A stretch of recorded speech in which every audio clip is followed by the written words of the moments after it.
This episode of ChatEDU is sponsored by the National Center for Next Generation Manufacturing. They're doing a community of practice, Liz, on July 10th. At what time? 1 p.m. to 2 p.m. Eastern Time. Yeah, if you're interested in advanced manufacturing, mechanical design, mechatronics, metrology, some of our favorite words. Please join these folks. Really cool intersection between these fields and artificial intelligence. This is a free, open community practice with a great community. So jump into the conversation.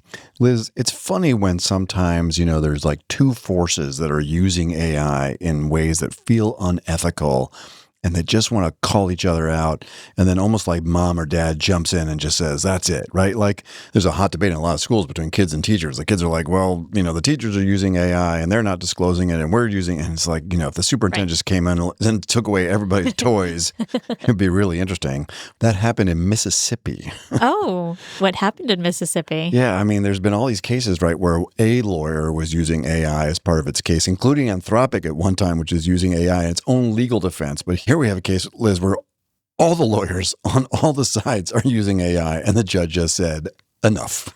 Tell us about it. Yeah, so this federal judge in Mississippi canceled the trial and disqualified all 4 of the lawyers that were involved. And fined them. Yes, he did. And 2 of the attorneys were barred from being continuing their work for 2 years after discovering that the legal teams on both sides were using generative AI tools that cited non-existent hallucinated cases to argue against each other. This is, by the way, in 404 Media. We'll put it into the show notes because it's a fun read. Well, Matt, I think this is interesting. After last week, we just talked about our Beneath the Surface was about Claude Law, right? And using AI. And now here we are. Well, Liz, you and we're not trial lawyers, nor are we using AI as we litigate our lives. That is true. Generally. But I am Matt Mervis. And I am Liz Rade. This is ChatEDU, the show about leading and learning in the age of AI. In today's episode, Librarians at the Center, the unsung leaders of school AI. We're going to look at a fascinating new report that came from one of our sister educational service agencies in upstate New York. Love it. I love those library media specialists. Yeah, the heart of this thing is called the Rochester Provocations. They're interesting. It's awesome. All right, but let's start with a full rundown. Please. We'll kick off this week with a look at a practical exercise from AI for Education designed to help educators, administrators, and students safely navigate real-world generative AI dilemmas. Yeah, next, something that we teased a while ago is now out in full force, which is the Google ISTE ASCD free training and micro-credentials for teachers. It's a huge library of stuff, super interesting. From there, we'll dive into Meta's massive $115 million training initiative aimed at placing workers directly into skilled trade roles for data center construction. Yeah, next there's going to be an interesting kind of beyond the bot. We're going to look at OpenAI's newly named class of 2026, which is a cohort of students that they're doing some grant making for so that they could do some really cool AI projects. From there, we'll turn to a whole host of curious AI, culture, and tech stories that caught our attention this past week. It's a kind of fun, and maybe we'll do some more of these over the summer. And then we're going to look at 2 sides of some literacy and AI, one from the NAEP long-term standards. Don't tell Jerry Cooney Horvath, but some scores went up. Yeah, well, we'll see.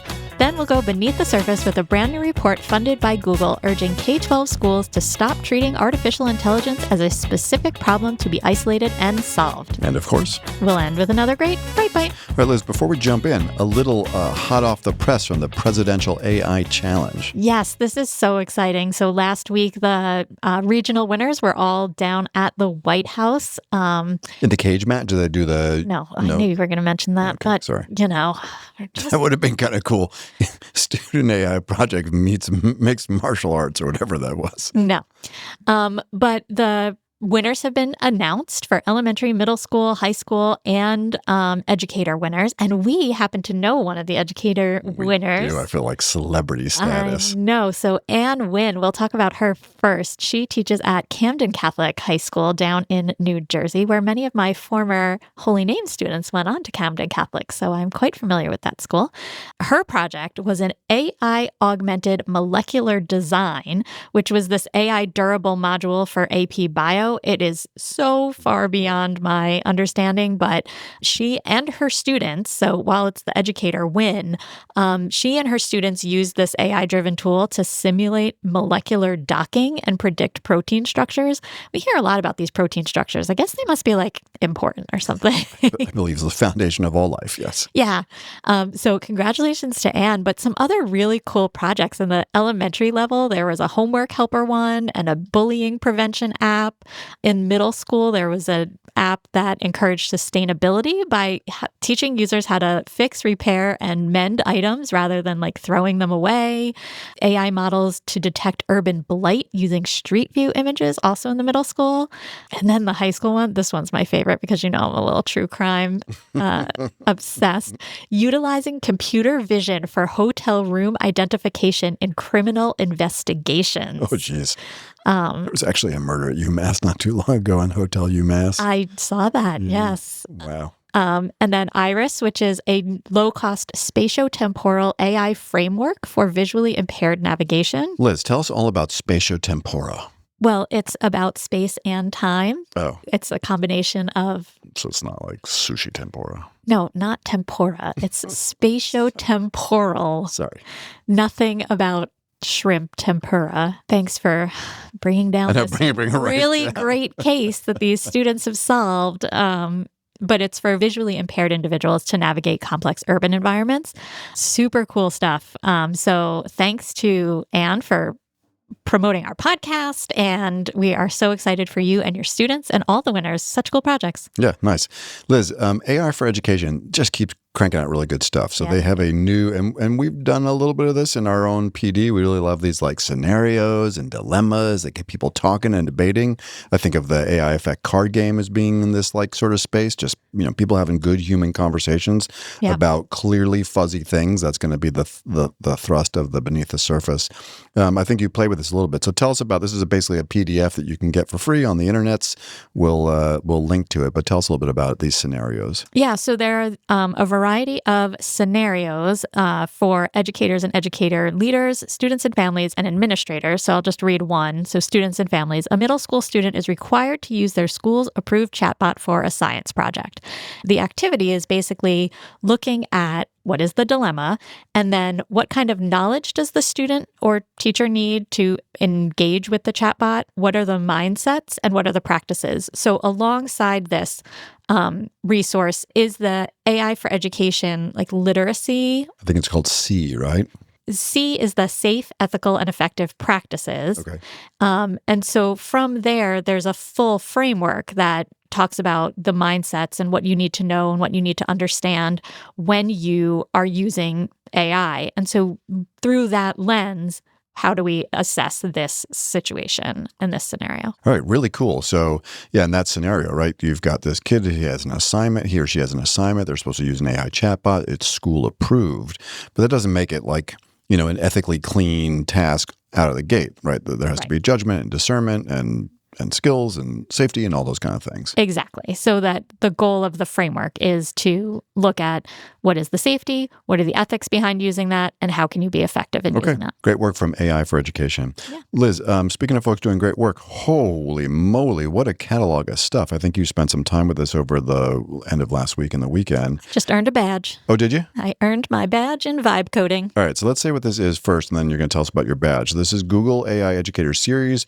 on teaching with AI. This is from the Google Learning Center. Google has launched with ISTE and ASCD a whole bunch of stuff. I think they have a completely audacious goal to get a whole lot of teachers and school leaders with these micro-credentials. These are self-paced, we should say. It's basically self-paced online, right? They're not mediated, but folks can also, I've seen a couple organizations that are kind of doing these together with teachers.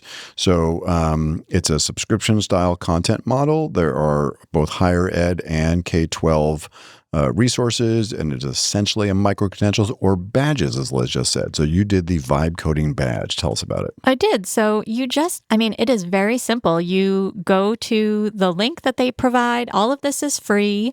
Basically, you go here and there's all these different pieces of the module. So this one was on vibe coding. There's some content that you can read. There's very short videos about each piece of it. So like vibe coding overview, rapid prototyping, personalized tool building, iterative design. You learn more information and it tells you exactly what you're doing. You get to demo it, you get to try it out, and then you go take a quiz. And if you pass the quiz, you get the badge. You get the badge. Good job. What does your badge look like? Tell us, for the listener, tell us about your badge. It's this little kind of blue bubble that says Google AI Educator Series, Foundational Level, Intro to Vibe Coding. So I can now put my badge on wherever I want, in my digital signature, on my LinkedIn. What's cool, too, is that this list of micro-credentials is going to grow, right? So you subscribe to this thing, they're going to offer more. But it's not just tool-based, right? So there are some foundational things like intro to Gemini, intro to NotebookLM, intro to vibe coding, right? But then there's like adapt materials to meet kids' needs, or evaluate sources and claims, or create a lesson plan, or design assessments. In the higher ed bucket, we've got role play scenarios and remixing content to gain deeper insights. So lots of different stuff, that's anchored inside content specificity and pedagogy, which is great. And they really highlight that it's snackable and stackable. That's their little slogan.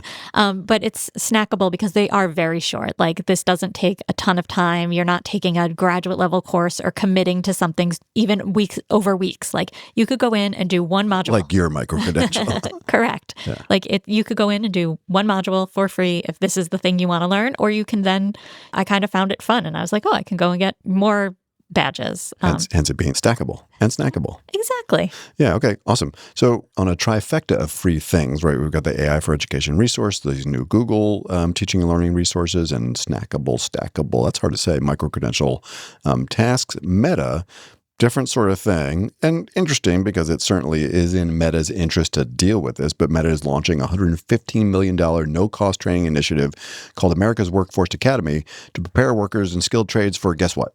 Data center construction. Yeah, for sure, right? Yeah, the program directly addresses the economic tension between the tech giants and local communities and this desire to have local jobs and jobs that are sustainable. And we know that data center jobs are like, there's a big crush of them in the beginning. I saw somewhere they're building what they're calling a man camp. I think it's in Cheyenne, Wyoming. I know, right? It does not feel like it's how it should be characterized. No. Because they have a lot of folks that are going to come from out of town to do these like rapid builds. Hopefully there'll also be local employment there, and then also some sustained employment for like maintenance and management of these facilities. Obviously highly controversial, but Meta is trying to build a pipeline for folks who can get, pretty good wages from this work. And so, in fact, I just saw just after that Google, this is on the Keyword blog, launched a $50 million project to basically do the same things, aiming to train 300,000 American workers across 20 states, right? They're coordinating with the labor unions and really just trying to build this pipeline of workers, because there are a bunch of choke points in these data centers. Licensing is one, getting power actually hooked up, having sufficient power, having compute, and then, of course, the skilled tradespeople, not man camp, people, in order to be able to staff and build these things. These are people that could be into construction, electricians, plumbers, HVAC, sheet metal, like sheet metal all the fabrication. things that, can't be handed off to bots quite yet. So we need construction workers and plumbers and electricians to fix the problems, or build the infrastructure to start. Yes, that is exactly right. All right, Liz, now carrying on a little beyond the bot of sorts, right? OpenAI names their first ChatGPT Futures class of 2026 to back student AI projects. So this is pretty cool. I actually just got an email from a college student, a student who is a law student that was assigned the podcast, I think, through class. Really? Yeah. And you and I have put out a call to action for college-age kids that are doing these like challenges and real-world authentic AI projects to reach out. I think that was the genesis of this conversation. So please, ChatEDU at edadvance.org. We're really eager to talk to both high school students, but especially college students, because we want to see the connection between these like real world projects that they're doing and their entry into the labor market and navigating a complicated labor market. So tell us about this one, though. This is published on the EdTech Innovation Hub. Emma Thompson. OpenAI has launched its inaugural ChatGPT Futures class of 2026, and they selected 26 young innovators and teams from the first university cohort to have access to ChatGPT throughout their entire higher education. So we highlighted that this year, that the high school class of 2026 had AI starting their freshman year. Entire time. Each recipient receives a $10,000 grant and frontier model access to advanced projects across education, healthcare, space exploration, and sustainability. And the initiative serves as a direct window into how the next generation is independently leveraging generative AI to build products, conduct research, and solve complex global challenges. Now, that's the kind of baseline. But the stuff these kids are doing, they're not kids, they're adults, is really cool. Accessibility initiatives include audio-first learning games for 200,000 blind and visually impaired students, student financial aid tools, with a personalized scholarship matching system. Advanced research projects include neurological disease diagnosis, drug development, a widely used chemistry AI model, space and climate projects. Here, they mention Matteo Paz, who we have mentioned a few times. We also cited him in one of our articles about the work he did mapping 1.5 million unknown space objects. There are some non-academic ones, including an AI matchmaker that boasted a 70% first date success rate, and also things like disaster survivor detection tools capable of sensing individuals through walls. I love those two together. Yes, exactly. So we've got, saving individuals through walls when there's a disaster, but also high first date success rates. We're going to keep a close eye on this cohort because, again, this is an area of real keen interest for Liz and myself. And it's funny, we have often used the phrase, the kids aren't into AI. Although I just have been poring over the new Common Sense Media study. I mean, the kids may say they're not into AI. There's like 92% of high school kids right now are using AI basically on a weekly basis. About 30%, 36% are using it on a daily basis. I mean, maybe doth protest too much. Nonetheless, I don't mean to call anybody out. I think that the more students can understand, yes, absolutely, take a critical eye to the environmental component, intellectual property theft, all that important stuff. At the same time, the ability to work and collaborate with AI systems and your peers to solve meaningful problems here is huge. I don't think there's ever been such a powerful generational tool to help solve problems that the generation faces. And I hope that we're going to see more of that. Do you concur, Dr. Rade? I always concur with you, Matt. That's not true. But on this one, I do concur. Liz and I have been getting lots of emails lately, which is totally fine. You're welcome to send them. So when people are interested in having us have someone on the podcast, there must be a standard list that has now gone out because it's the same salutation every time. It says, Dear Matt and Dr. Elizabeth. Love it. Every single time. Liz and I literally call each other Doctor and Mr. as we walk around the office. All right, Liz, we're going to do this little summer fun. I don't know. I just feel like there's all these weird cultural tech beat stories, and I wanted to share a couple of them. So we're going to start with this thing called Dream Beans. Andre, I've put a couple of the photos up into the feed. I have never looked so good. I'll tell you that much. Oh, my goodness. Nice picture of me and Michelle. Nice picture of my son and I out mountain biking. So Dream Beans is a new thing that Google's doing. It's experimental. You can get on the wait list for sure. I was on for a little bit. And it basically is trying to, the pitch is that they're trying to create a way for you not to be scrolling on TikTok, instead by looking at a narcissistic, self-obsessed version of yourself in these, what would you call this artistic style, Liz? It's realistic it's drawing. Drawn, right? It's hand-drawn, right? Well, it's not hand-drawn. No hands are on that. Yeah, but it's meant to look like it was hand-drawn. Yes. So, back in the day, 4 years ago, you probably would have paid a lot of money for a drawing that looked like that. Yeah. But it's interesting because it's pulling from your feed, right? So it's pulling from your emails, your calendar, your credit card purchases. And look, I'm one of those people, I give Google everything, right? So my Google AI and my personal account has everything. So a couple interesting examples I'll just point out. So it's a picture of Michelle and I. It says, a waterproof JBL clip speaker for Rhode Island, right? It's under the shopping tab. And it's a picture of us sitting at East Beach or some, similar location on the shore of Rhode Island with an umbrella, which is funny because we don't ever use an umbrella, and lots of clothing on for sun protection, which is also, we're bring on the vitamin D and whatever other ill effects come all along. the cancer. Right.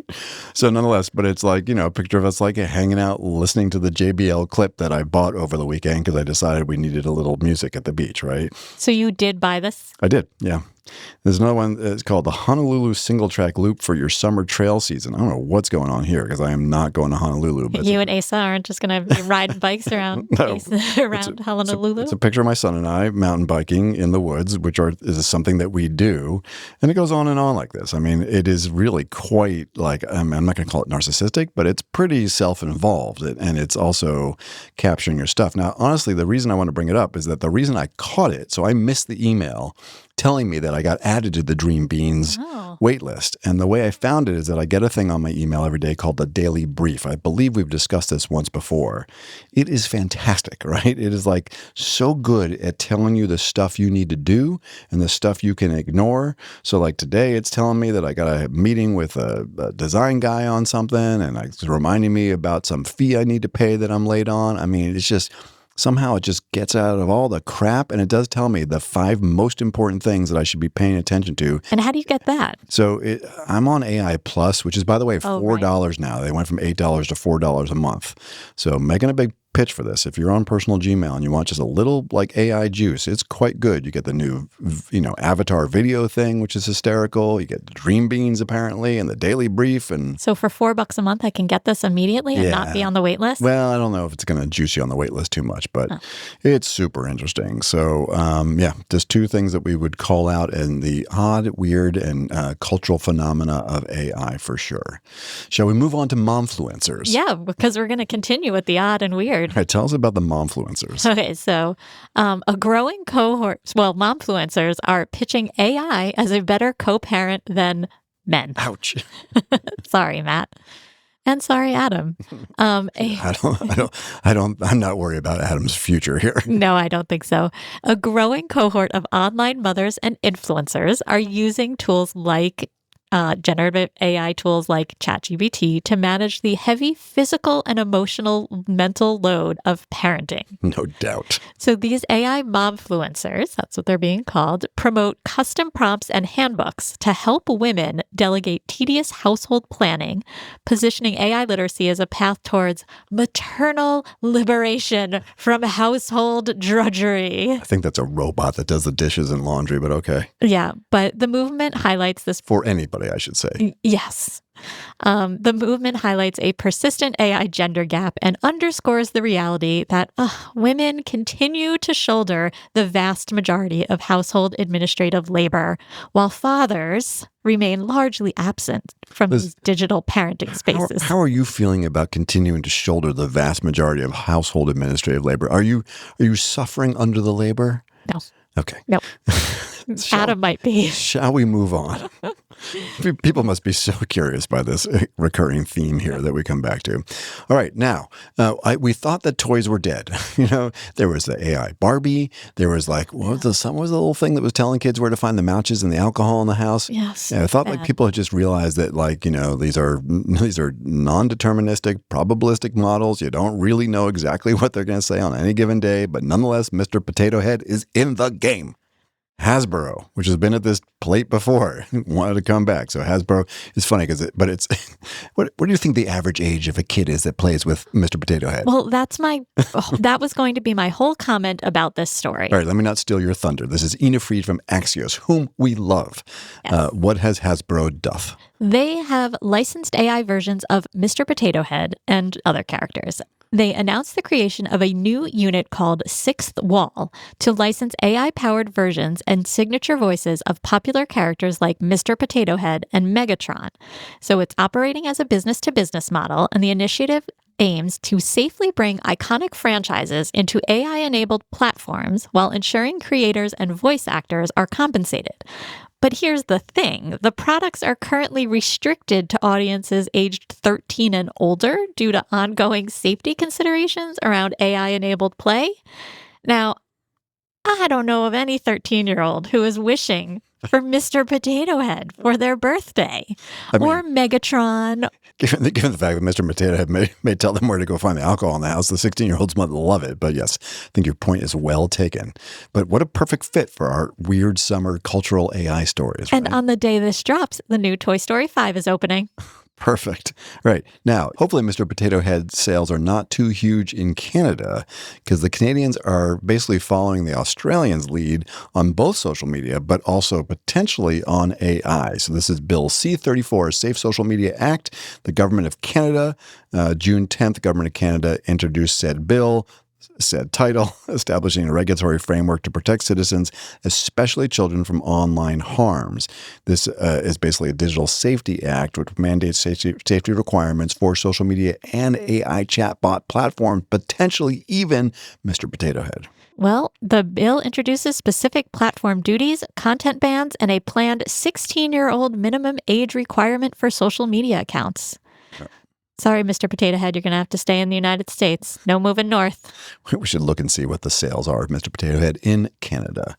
Let me read a quote from a very famous individual who gave a graduation speech just 2 days ago at a little university out in California called Stanford. Yeah, so he said, I'll say it's a he.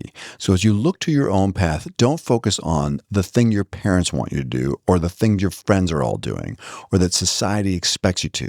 Instead, think about the things that keep you chatting excitedly with AI chatbots late into the night. That's not what it says. Oh, what does it say? With your roommates late into the night. Oh, right. So this individual doesn't actually mention AI. Correct. At a major university speech. Yes. Who happens to be the CEO of what company? Google and Alphabet. Why would Sundar Pichai not talk about AI in a graduation speech? Well, because he's very wise and he knows that he may get booed. So he delivered the commencement speech at Stanford without making any mention of artificial intelligence. Because AI has led to graduates booing other commencement speakers this year, he focused instead on his own personal history and failures, computing accessibility and life experiences.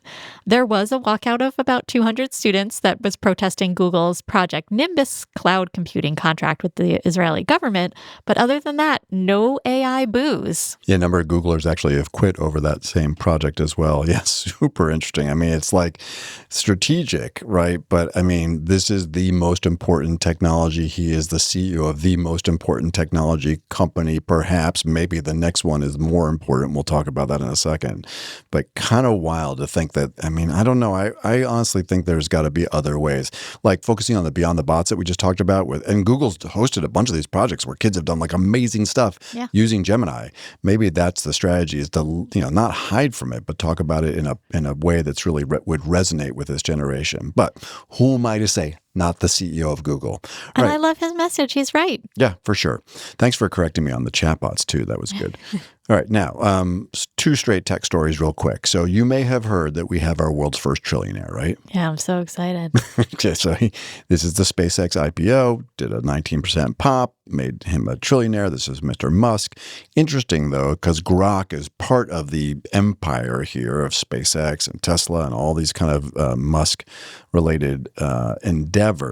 So we have covered a number of times that Grok has been doing nudification, sexually explicit undressing of famous and not famous people. And there had been efforts theoretically to clean it up, but apparently not. So this is a Wired investigation that revealed that Mr. Musk's Grok chatbot continues to host explicit, non-consensual sexualized deepfakes of prominent women. Now, look, this feels like slightly gratuitous, like we're just taking a hit here at Musk. The reality is that this is a big, big challenge, right? You did that great interview with Evan Harris quite a while ago around AI deepfakes. So the fact that one of the leading, like I wouldn't say it's like the top 5, but is basically the next in line of the most major frontier models is still doing this. And the report is essentially about the fact that when you look at OpenAI and you look at Gemini, you look at all these other major platforms, right? Copilot, Claude, none of them are doing this. They have built effective guardrails. So the fact that this hasn't kind of panned out effectively at Grok is quite telling and frankly concerning. Like if I'm a tech director or a superintendent or a high school principal right now, that's a problem. Yeah, it definitely is. But if I'm a nefarious young person, I'm going to Grok. Yeah. So clean it up. Now that you're a trillionaire. Yeah, figure it out. Let's get Everybody else has. Yeah. All right. And finally, Liz, how do you feel about mythos? Or fable? I like Aesop's fables. They always have a good mantra at the end. All right. What's a fable in the tech reference? Well, it's one of the Claude models. Right. It's the newest Claude model, and the like fable on steroids, the one that they had to keep double top secret, is called Mythos, which is a great name. So this is this all over the place. I don't even think we quoted it from anywhere in particular. Frankly, there's two references here that we'll drop one into the feed. We'll drop these both into the video feed if you don't mind. So one's from Yann LeCun, right? Yann LeCun is considered one of the fathers, whatever you want to call it, of generative AI. And he's been calling BS for quite some time on language models as the path to artificial general intelligence and solving really deep, meaningful problems in the world. Do you know what he's doing instead of language models, Liz? No idea. It's your favorite thing. Knitting? World models.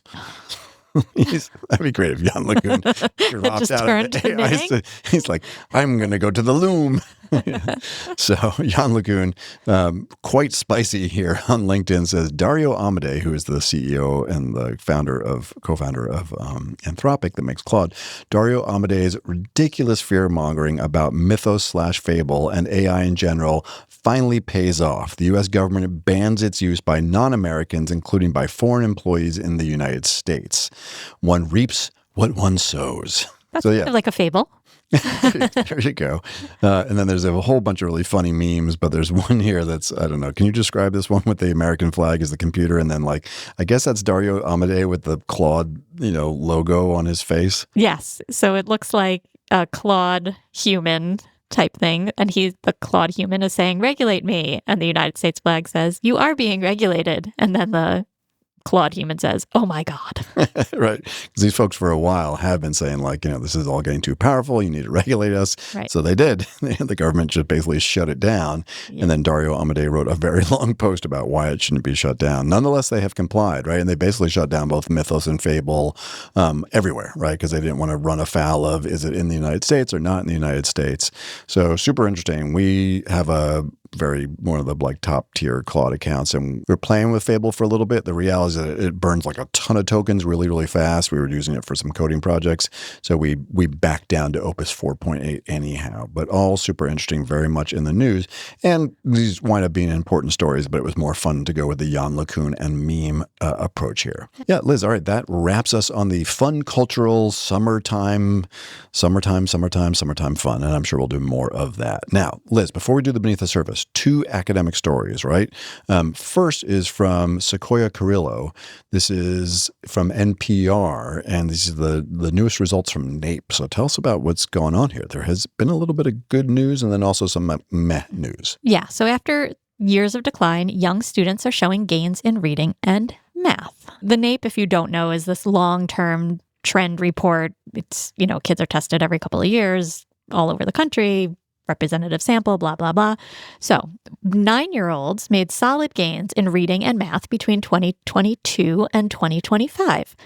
Performance for 13-year-olds remained stagnant, erasing decades of historical math progress. So the report also highlights a record drop in students reading for pleasure and notes that due to recent federal budget and staffing cuts, this specific exam is not going to be administered again until 2033. Yeah, so and this is true of IES, the Institute for Educational Statistics, which also has lost a lot of its funding. So we're going to lose some of these benchmarks, which is kind of interesting. Now, the 9-year-olds thing is kind of cool because basically, right, the 9-year-olds, they were 4 when the pandemic began. So the idea that they're kind of post-pandemic and, certainly the youngest kids did lose some stuff, but not quite as bad. So this may be a good sign. The 13-year-olds may be more affected by the pandemic. And as you said, there's other related statistics here about reading and reading for pleasure, which obviously, as a huge reader yourself, raises some questions. But when we introduced the story at the top, Matt, you said that Jared Cooney Horvath would be upset. So why Why? Yeah, look, I'm projecting. I have no idea. He might be delighted, right? But his whole thesis, of which he wrote a book that's out right now called Digital Delusions, which was self-published, and now it's been picked up by a publishing house, and I'm sure will sell just like Jonathan Haidt's work has. Mm-hmm. So his argument is that, everything, what is it called? There's like an effect when this generation is not as bright as all previous generations. And he basically says his testimony in Congress has like 3 million views on a C-SPAN clip, right? So his testimony is that when we had technology introduced in schools, that everything went to hell, right? And that was the sole determinant of why everything has gone poorly here. And a lot of folks have asked questions about his findings. But in reality, like when you think about Connecticut or you think about these NAEP scores, it is a little bit hard. Like, whatever. Mr. Cooney Horvath, come on ChatEDU. I'm sure we can chat about it. So maybe I'm being unfair. But at some level, he and Jonathan Haidt, right, they benefit when things don't go well because it reinforces their thesis. And when there's a counter trend in that, it sort of calls into question their entire provocation. So that's why I said it. Okay. Yeah. And you can email me at Mervis, MERVIS at edadvance and let me know how wrong I am. But I just thought it was really interesting. Now, the other thing that's interesting about like our obsession right now, not obsession, like it's super important that we care about how kids are doing, but we don't talk as often. Like there is a 7% literacy drop globally among youth in the world. And it's a problem. But there's also at the same time a 3% literacy drop among adults, right? And there's an interesting intersection that's emerging between adult literacy and AI in this kind of like post-literate environment we're in. So there's an interesting kind of provocative piece called AI is Masking America's Post-Literate Workforce in Axios. This is Russell Contreras. Liz, what does Russell have to say here? Yeah, well, millions of American workers with low literacy skills are using artificial intelligence tools to hide their reading, writing, and math deficiencies. So these tools maintain a surface appearance of workplace productivity. Experts warn that this cognitive surrender masks critical skill gaps and creates an economically vulnerable workforce incapable of evaluating AI outputs or making independent judgments. Yeah, so you got millions of Americans that are struggling with functional reading and writing, and AI tools are basically helping them conceal their abilities and or, frankly, just letting them get their jobs done. I mean, this particular piece here in Axios is sort of calling some concern about the use of AI. I work with lots of folks who, are in the trades or other areas who aren't native English speakers, right, who have been using AI very effectively. I'm doing a little work in hospitality. I'm working with a guy in a kitchen right now who's like, this is just totally helping me. Like, he has the intellectual capacity. It just doesn't have like a master of the English language. Mm-hmm. And so it's been super helpful for him to communicate more effectively, mostly internally with other managers. But nonetheless, the argument here is that this is revealing, like putting a Band-Aid on top of a problem, right? Because we've got this low level of literacy, adult literacy, right? 130 million Americans read below the 6th grade level, according to pro-literacy data. 43 million adults are unable to read or perform basic math above the 3rd grade level. So you got this huge population that doesn't have these like foundational level skills, but AI is letting them level up in a way that may not be accurate. And also they may not understand in some cases the output of these systems. I think this is nuanced for sure, but an interesting piece and way to think about the adult side of this spectrum. Yeah. I mean, I think there's so many benefits. Like you said, someone who's not a native English speaker or just isn't a comfortable writer, right? Like that they can really make their email sound more professional. They can make a more professional looking meeting agenda. Those things that are great. Now, if you're using it to do deep research or, create charts and graphs and you're not able to verify that they're accurate, that's a different issue. But I mean, I think we've heard tons of stories from adult ed, from people we work with in the business world, workforce investment boards, all kinds of different places where people are just feeling more confident in their work and it's taking less time when it comes to writing an email and just feeling like, oh, that just sounds so much better than what I could have produced on my own. Sure. Yeah. Yeah. Really, really interesting. Again, you have this kind of youth story and now we have this adult AI literacy story. We'll put links to both of those in the show notes and dig into them. They're both really fascinating reads. School districts across the country and the globe are working to balance growing community concerns about digital wellness with the very real need to build AI literacy and digital fluency. To help schools navigate that tension, EdAdvance and ChatEDU have launched The Screen Shift, a comprehensive educational technology review and insight system designed to help students prioritize quality in every digital minute. Through surveys, classroom walkthroughs, infrastructure analysis, curriculum review, and focus groups, the Screen Shift gives districts the inputs and strategic recommendations they need to drive more intentional and impactful uses of technology. To learn more, shoot us an email at chatEDU@edadvance.org or visit skills21.org/AI/ScreenShift. All right, Liz, it's time to go beneath the surface. So this is super interesting. This is Teaching About AI, a report for the K-12 field.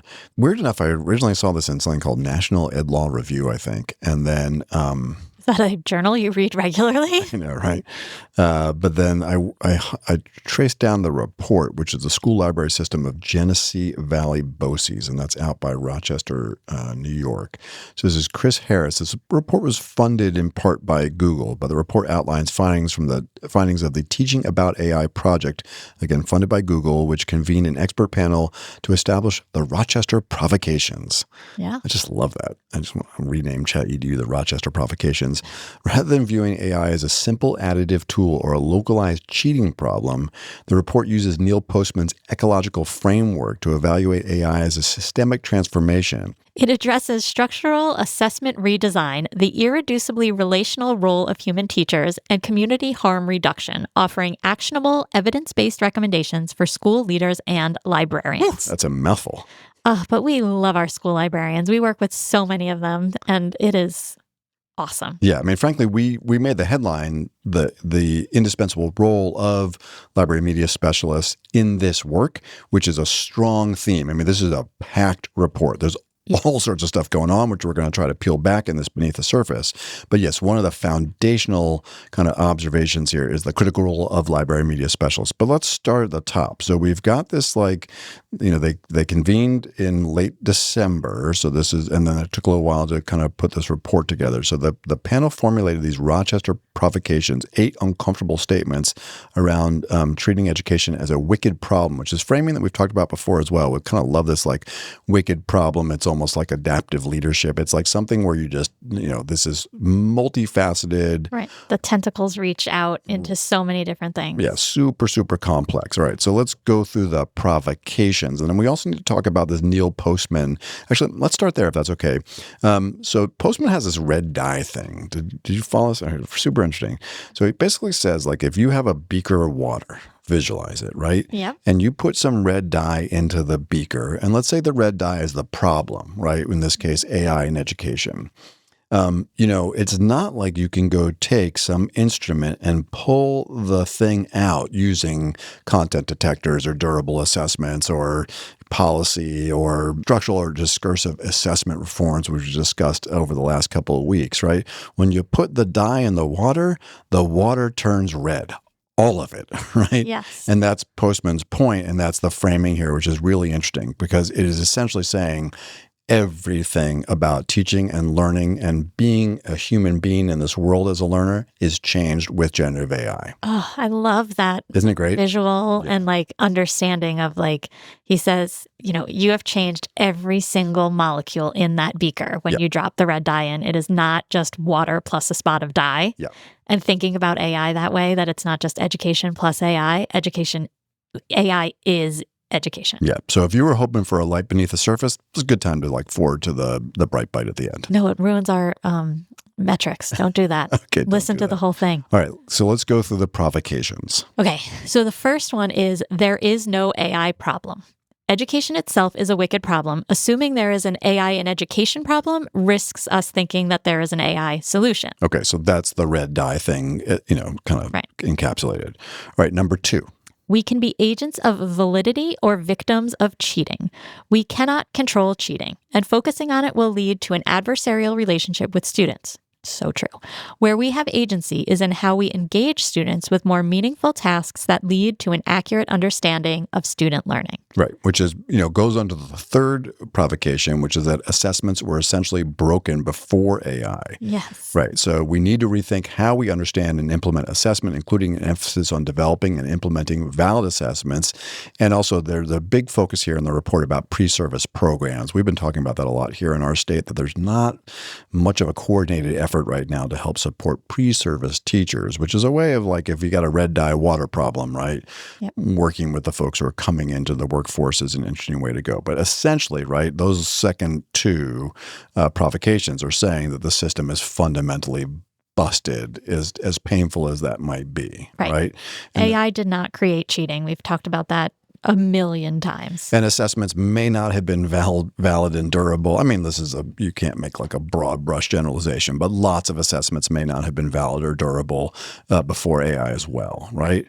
So, and that goes on to the next provocation. Which is, there is no such thing as AI proof. Be it assessments, careers, or anything else, the ubiquity of AI and the pace of growth means AI proof is a problematically alluring impossibility. Yeah, and interesting too that it's not just focusing on assessments, or basically saying you can think about this sort of durability or assessment proof in all facets, including community and civil life, as well as our careers, right? And I think we're doing lots of thinking about that, both personally and professionally. Right. Now, it moves on that most things a human teacher can do, AI can mimic. So this is super interesting. And they break it down all sorts of ways, like, drafting lesson plans and giving feedback. And they draw these Venn diagrams in the report between what can AI do that mimics what a teacher does and that what is uniquely human, right? And that an AI chatbot can't do. They refer this back to this whole like framing. Do you know this thing, the warm demander? Oh, yeah. So that's like when a teacher is like holding kids to a high standard, but not in a mean way, but in like an encouraging, warm way. So kind of like parenting, right? Like you're holding your kids to accountability and high standards, but also they know that you're there as a support to help get them there. Yes, exactly. I think this is Judith Kleinfeld. I think this goes back like decades into the 1970s. But it has had a little bit of a resurgence. But what's interesting about it here is that AI could mimic the warm demander language, right? You could be in AI tutor mode and the thing could say like, Johnny, I know you, but only a human being can look into Liz's eyes and say, I know what you're capable of and this isn't your best work, right? Right. And so just these, it's very interesting too because when Conmigo, what's the right word, kind of fell apart a little bit. Like they didn't hit the metrics they were wanting to. And I think Sal Khan and that entire enterprise has pulled back a bit on Conmigo. One of the big observations there is that human relationships were foundational to kids' growth, right? So as smart as you could make Conmigo be, ultimately, only a human being that can really look into that kid's eyes is able to be in that kind of warm demander or any other range of kind of like supportive, clearly emotional, emotional intelligence kind of roles. We had that one quote from a student who said, I want my teachers are the only ones that can laugh authentically at my jokes. Right. Or not and tell me, I know you well. That's not your best joke. All right. So yeah, super interesting thread here is one of these 8 provocations around just, yes, AI can do all sorts of stuff that looks like teachery stuff, but ultimately these human relationships are foundational. Ingenuity, creativity, relationships are, that unique slice of the Venn diagram. All right. What else do we have? So we're like halfway through the provocations or a little bit more. Teachers must have permission to compromise, diverge, and iterate. So schools must develop a supportive and collaborative culture where teachers are empowered and expected to seek better solutions to the wicked problem we face. This is so important. I did just have an article come out about teachers leading from the classroom in Phi Delta Kappan, because this is the only thing that's going to come top down is the permission to try. It's not going to be the mandates where the superintendent or the principal say, and you have to use AI in 5 of your lessons, or, we have to do XYZ. The AI excitement or the AI use is being spread from teacher to teacher. And when people see their colleagues doing something, that is where they get excited about it. But the role of the administration is to give teachers the permission to try something new, to diverge from what they've been doing before, to fail and be able to try it again and iterate. So this is just really important. I'm delighted that you said that the peer-to-peer part of this too, right, which is really critical. I don't think it was like core to the provocation. And I would make one like minor little iteration off of your observation. So I would say the one thing that leaders can do, yes, create a permission structure. Let's let peers and adults experiment and try things given all the kind of complicated wicked problem constraints that are going on here. Support peer-to-peer sharing. The one other thing I think leaders can do is model, right? Because we're working, I was actually out on a run this morning. I was like listening to some research around leadership and modeling with AI. We work in a whole bunch of schools, obviously, here and around the country. And it's very interesting when you have superintendents and principals who are being pretty innovative about their own AI use and then very publicly sharing that. So I think, model, permission, peer support would be like 3 really critical ingredients to support this provocation for sure. All right, 2 more to go. All right, the real AI crisis is how we take advantage of the opportunity. So there will not be a perfect solution, but we, that's students, teachers, institutions, society, have an opportunity to explore innovative changes to what we do. It's a big one. It is going to be about what we do. Like AI is here. How do we take advantage of that? And, what are the decisions we make to allow AI to do things and what, amazing innovative changes are going to come? And what do we hold on to as uniquely human and staying in the recognition that AI is only mimicking this behavior and we don't actually want AI to get better at it because we want it to stay human. Yeah, for sure. And then I think that is a perfect fit to the very last one, which is that avoidance isn't an option, right? It's just not. Yeah, so they do this like, anybody could say, it's almost like the end of Sundar Pichai's keynote had he talked about AI. Could have said like avoidance is not an option, which clearly would have got some boos. But they frame it a little bit differently here. And I would really encourage, I'm going to do 2 check-ins this week. I'll record them today. They'll come out next week. Liz has got 2 awesome ones on deck this week. But I'm covering the Common Sense Media report that just came out on teens and tweens in 2 separate pieces. One's kind of school-facing and one home-facing. But they talk here about that there is essentially a health emergency going on. And if you watch and listen to and read the new Common Sense Media report, which is funny that I say watch, listen, and read, because I basically read it, I listened to it as a podcast, and then I watched it as a slide deck. So interesting. My own learning style. I need a lot of reinforcement to understand stuff. But, they are sharing clearly here, and more that the kids are sharing, that they're using AI very experimentally in ways around, AI companionship, guidance, and support, and students who are a little bit more vulnerable and at risk are using it in ways that are probably going to feel uncomfortable to folks like you and me who are glass half full advocates here. So they're basically saying that for all the reasons, so the fact, look, if you got a beaker of red water, you can't avoid it. The water's red. You got to deal with it in all these different levels. And then they have a bunch of strategies, by the way. In addition, they have this like black box assessment thing, which is sort of like Mike Kentz's grade the chat, not the essay. And then another thing where you do like a lot of brainstorming and writing publicly with like pen and paper on computer, and then you go and can use AI to do the generation of the product, but then the teacher compares the 2. They have a little acronym for that. So there are like very discrete strategies in the report, but the point here on the provocations is that you just can't avoid it. The water's red, and there's a emerging health emergency going on. The kids' adoption of AI, so if you're at 92% at the high school level, the adoption of AI for kids who say, I can't live without AI for like a couple weeks without making me totally stressed out, way faster than social media adoption.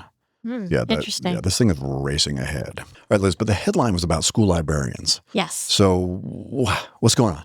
They're the best. So they are positioned as essential AI fluent instructional leaders because of so many different reasons. Oh, good. I'm glad, because that felt like a platitude. Yes. But they navigate across grade bands. They work with cross-departmental curricula, and they help. They do so much that they really see all the kids across time, across subjects. They work with all the teachers. And so if anybody's going to know what's going on in both science and English instruction, like it's your library media specialists. They are going to be talking to, I went to a big high school where sometimes I would talk about my math teacher to my English teacher, and they didn't even know who each other were because they were in 2 different buildings. They didn't really have any reason to interact except when they were like all brought together and they weren't doing anything like that. Right, but the media But the specialist media has specialists knew systems. everybody, right? And knew what everybody was doing. Interesting too, right? So that's almost like a middle school, high school lens, but also because you've got generally library media specialists in most places. Look, it's a little uneven, and there are times where the library media is kind of under attack legislatively and otherwise. But generally, they are also supporting our youngest learners. Right. And so if somebody's in a really good position, both to have that kind of like lateral systemic view, but also horizontal systemic view, it is the library media people meet together as a department. So like very often when districts are working on AI literacy scope and sequence, like library media is the right place to go because they do have all that perspective. And oh, by the way, what have they been doing for the last decade, right? Teaching digital media literacy, critical evaluation of sources, deep fakes, all this kind of stuff. So it's already very much in their wheelhouse. And Connecticut has an amazing association of school librarians or school, school library media specialists that are just, we have had so many great times working with them. I mean, when we think about what they're already doing and ways that they can, continue to lead this work, they are the ones that are taking the micro-credentials, taking the classes, Google and ISTE and ASCD's thing. I know that we know librarians that are doing all of this work over the summer. They, bring in your library media specialists to co-teach with you. They are happy to be in classrooms. They want to be out there, working with students and coaching them through this new literacy. They are... In many districts, they are the internal research and development group, so lean on them as district leaders. They have these broad views and deep information evaluation skills. They have been highly trained to do all this, so school leaders should really be talking to your library media specialists a lot to hear about what's going on in classrooms and how are they hearing about kids using AI. And then, the other thing is that librarians have this neat, homeschool connection, and we should be, continuing to promote that and build partnerships with the public libraries, higher education institutes, and they just have this force multiplier for a district's AI literacy goals. So, just lean on those library media specialists in all the positive ways and highlight their work. And the public libraries, because think about the stories we've covered of late, right? There's kiosks in a number of states that are having paid subscriptions. There's a number of things that are happening in public libraries, including the Connecticut Public Library, which Liz loves. I do. My public library in Stockbridge, Massachusetts is renting, or not renting, they're loaning kayaks. All these new libraries, so many libraries are having these libraries of things. Yeah. And so you can go borrow a, crock pot if you don't have one. It is so cool. I love it. It's awesome. Libraries, they just do so much for the community. New Milford Public Library is my local library, even though Kent is my favorite library. Sorry, New Milford.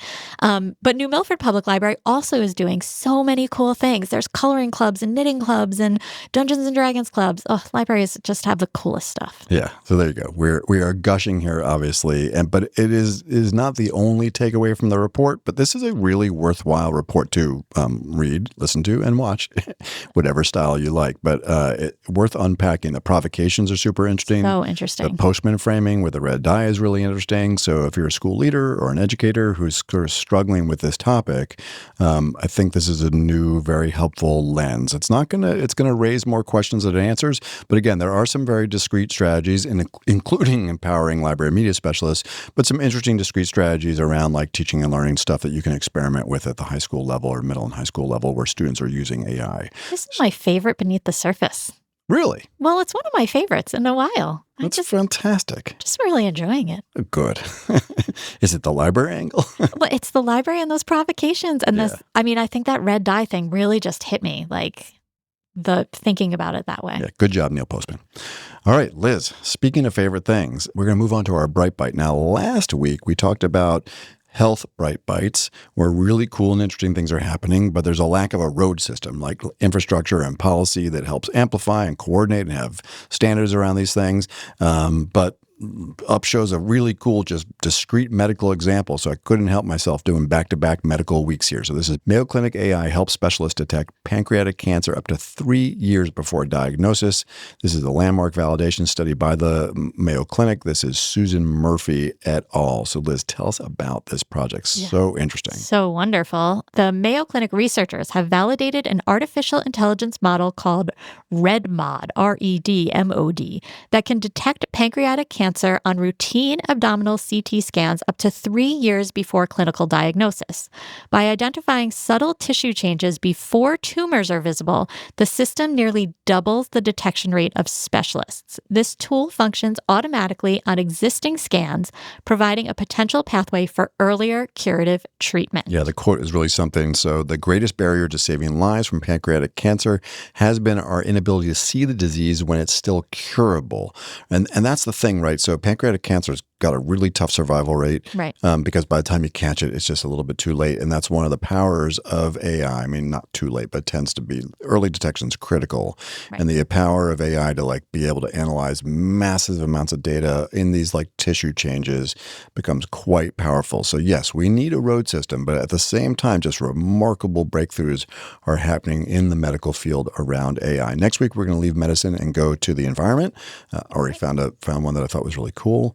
But it's always nice to get a good bright bite. So Liz, busy times. I'm heading off to Minnesota tomorrow to do a keynote for the Minnesota Association of Secondary School Principals in beautiful Breezy Point. Nice. And then a couple weeks later, you're going down to ISTE ASCD. I got a vacation in the mix, but we're like the Postal Service. We're going to keep on rolling here. So next week, we're going to do a quick episode and then a really interesting interview with the CEO of Masterclass and founder of Masterclass. Fascinating. And then the following week, you'll be down in Florida. And we have a great interview coming with Kate F. Colley, who's a teacher that we work with here in Connecticut that's doing some really cool work in her classroom. And we're excited to bring those two interviews back to back. Because 2 weeks ago when we had Eric Adams on, he said, let's go Knicks. And we've got to acknowledge that this is a prime time for sports right now. You had the NBA finals, the NHL finals, and the World Cup is going on right now. Over the weekend, the Knicks won their first. This is a sports podcast, by the way. The Knicks won their first championship in 53 years. And the USA won their first World Cup soccer match. Amazing. I'm sure you were glued to the screen. It's funny. I did check my phone before I went to bed on Saturday night, pretty late, and the Knicks were down. I was like, oh, that's a bummer. And then I woke up the next morning, and there you go. Can't count those Knicks out, yeah. Did you watch? Of course I watched. Did you riot in the streets? The streets of New Milford were not, my cul-de-sac was not riotous, no. Okay, fantastic. All right, Liz, good stuff. Thanks for the sports update. And now it is time to 100% roll the credits. As always, we'd love to hear what you think. So please let us know at ChatEDU@edadvance.org. That's EDADVANCE.org. And also rate, review, and subscribe to the podcast on whatever platform you are using. ChatEDU is brought to you by EdAdvance, the nonprofit regional education service center in Litchfield, Connecticut. This episode of ChatEDU is sponsored by the National Center for Next Generation Manufacturing. ChatEDU is recorded, edited, and produced by Andre Angelo and Justin Pasco, whose dedication and expertise bring our discussions to life. ChatEDU's executive producer is the multi-talented rock star Cameron Audia. Additionally, we are grateful for the support of our colleague Gary Robinson, and we appreciate his time and talents. And of course, a big ChatEDU shout out to our fearless leader and executive director, Jonathan Costa, for inspiring the pod. And finally, a heartfelt thank you to our listeners for joining us on this journey exploring the thoughtful and innovative integration of AI in education. Hello, everyone. My name is Jonathan Costa, and I am the executive director at EdAdvance, and I want you to know how much we appreciate our listeners.